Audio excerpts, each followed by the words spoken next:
Hey, I'm on my lunch break, so I thought I'd give you a quick little snippet for forensics. Now, I was watching Hamilton the other day on Disney Plus. Oh my god, it's so good. And while I was watching it, I thought, what happened to founding father George Washington?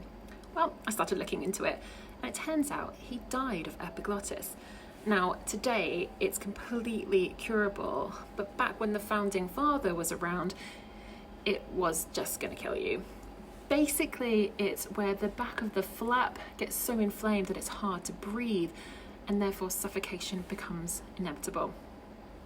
Now, this led me to think about other US presidents' deaths. As you did, obviously I was enjoying the music. This was kind of during as well. I get distracted easily. And then I thought about James Garfield, and I wondered, would he have died if he'd been shot today? Well, here's a quick history lesson for you. He was the 20th president, he was a Republican, and he served only 4 months before he was shot, and then he died 2.5 months later. He came from poverty and had an amazing intellect and was a Civil War hero, but most people remember his death. Charles Gatto was the man who shot him. He was impressed by himself.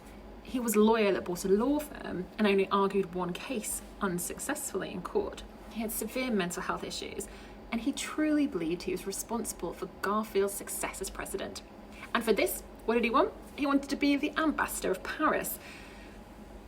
Obviously, he went and told everyone this, and he tried to tell Garfield, and he was ignored.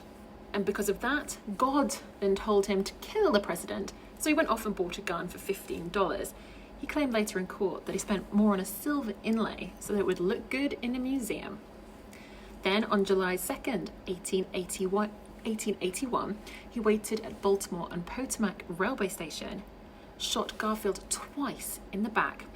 Now you can read all about Gatto's trial and his narcissism, but I'm not going to cover that.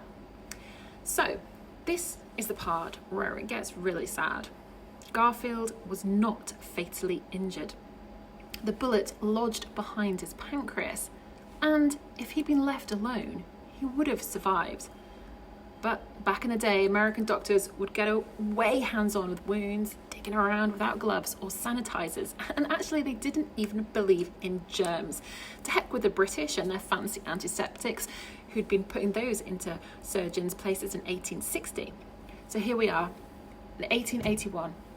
Garfield is on a train station floor, and 12 doctors all get their fingers in the bullet holes, opening the wounds further, probably getting in some hay, which I can imagine was on train station floors back then, definitely introducing grime and infection. Garfield was then taken home, and with 80 days, he was riddled with infection, abscesses, lost a crazy amount of weight. His doctor, Willard Bliss, was still probing for the missing bullet up until his last moments, which would have been agony for the weak Garfield. He finally died on September 19th. Now, before being hanged for his crime, Charles Gatto said, "I shot him, but his doctors killed him." Crazy, eh? How right he was.